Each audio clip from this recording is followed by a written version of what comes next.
gotta be quiet again before we get over the railroad track. The decisions you make as a school bus driver affect the safety of your passengers.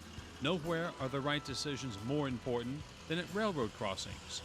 There's a lot going on inside and outside of a school bus at rail crossings. Extra precautions must be taken to decide smart and arrive safe. Everyone has driven a car across railroad tracks and not given it much thought. But driving a school bus is different. You are entrusted with the lives of children. Their safety is a top concern. School buses must stop before crossing the tracks, even if there's no indication a train is coming.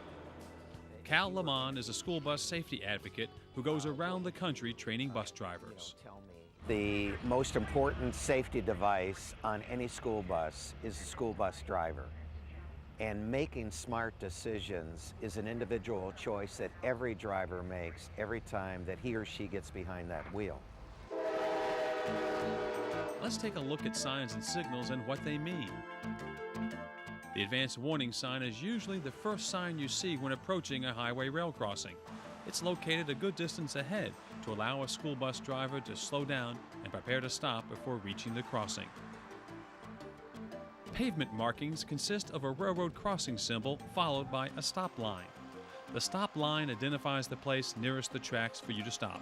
If there is no stop line, you are required to stop no closer than 15 feet and no farther than 50 feet from the nearest track. A crossbuck sign marks all highway rail grade crossings. It means yield for most vehicles, but for school buses, it means stop. In addition to a crossbuck, a stop or yield sign may also be included. No matter what the other signage is displayed, when a school bus approaches a crossbuck, stop.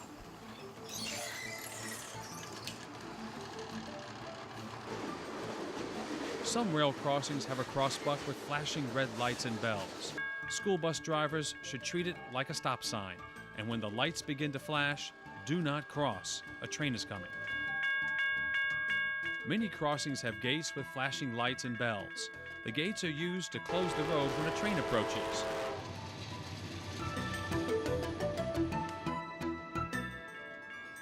You must not go until the gates are completely raised and the lights go off. If there is more than one track, a sign below the crossbuck will tell you the number. Make sure all tracks are clear before crossing.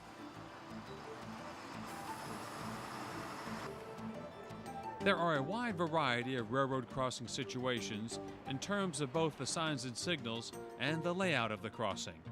School bus drivers should always expect a train and be aware that state laws and signage may vary with regard to highway rail grade crossings.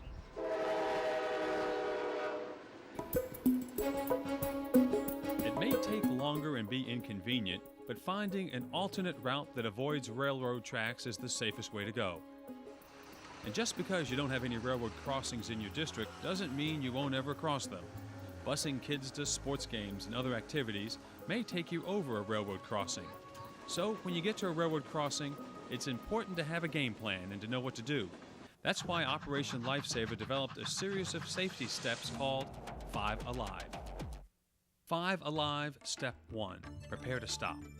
It all starts with our first sign, the advanced warning sign. When you see the advanced warning sign, slow down, prepare to stop, and alert other vehicles of your intentions by tapping on the brakes and turning on the hazard lights. Step 2, quiet. Alert the students for quiet by flashing the dome lights, making an announcement, I'm approaching railroad crossing, I need silence. using a noise suppression switch, turning off radios and fans. Quiet on board your bus will help you hear the train's horn and focus your attention as you check for a train. Quiet signals vary from school district to school district. Step 3, stop, open window and door. Stop between 15 to 50 feet from the tracks or at the stop line. Open the window. and door, and look both ways down the tracks. Avoid obstructed views, poles, mirrors, window posts, by leaning forward or backward in your seat. Step 4, double take. Do a double take by looking quickly again in both directions before crossing the tracks. And step 5 of the 5 Alive drill, go. If no train is in sight, cross the tracks. If you're driving a manual transmission, do not shift gears and risk stalling on the tracks. If you see a train coming from either direction, do not cross. You cannot accurately judge a train's speed or distance. An optical illusion may make the train seem farther away and slower moving than it actually is. This train appears to be creeping along, and suddenly it's at the crossing. Don't take a chance. Wait. Obstructed views can prevent drivers from seeing down the tracks at stop lines. Sometimes it's a matter of inching up past a pole or tree. Let's see what this school bus instructor recommends to her new driver. And this is where you have obstruction and you will need to rock and roll. Listen and proceed. If you can't see safely down the tracks in both directions, talk to your supervisor. Contact railroad or highway authorities and ask them to remove the obstruction. Beware of getting too close to the tracks or a train may clip you. Trains overhang by at least 3 feet on each side of the tracks. Leave plenty of room for a train's overhang. When the 5 Alive steps aren't followed, disaster can strike. Buffalo, Montana, 1998. The school bus driver had completed most of the 5 Alive steps and was about to cross when a student asked the driver a question about some music. The distracted driver answered the student, then crossed without looking down the tracks a second time. A train struck the school bus, killing 2 brothers. In that particular situation, that driver was interrupted by a child and did attend to the child. It had to do with a cassette player. But the problem was that the driver did not go back and scan all of the stimuli that he had to look at that moment. It is going back and reviewing all the systems that are going on to make sure that nothing has changed. Because as a driver, things can change in nanoseconds. And that was the fatal error. Don't be distracted at railroad crossings. If you're interrupted, start your 5 Alive safety steps again. Fox River Grove, Illinois, 1995. A substitute school bus driver, unfamiliar with the rail crossing, started across multiple tracks. Unbeknownst to the driver, when the light turned red on the other side, there wasn't enough room for the bus to clear the tracks. As the train approached, 3 feet of bus extended over the tracks. Inside the school bus, the radio noise drowned out both the train's horn and students' warnings about the oncoming train. They all ran to the front of the bus to get out of the way. The impact killed 7 students.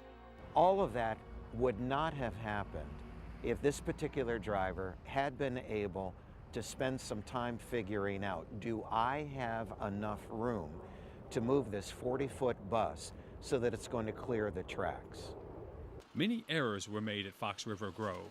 When traffic lights and railroad crossings are in close proximity, there's always the potential that traffic may back up, not leaving enough room for a school bus to fit on the other side. Don't cross the tracks unless there is plenty of room on the other side. This space is called containment or storage. Take into account a train's 3 feet overhang from the tracks and your bus's length.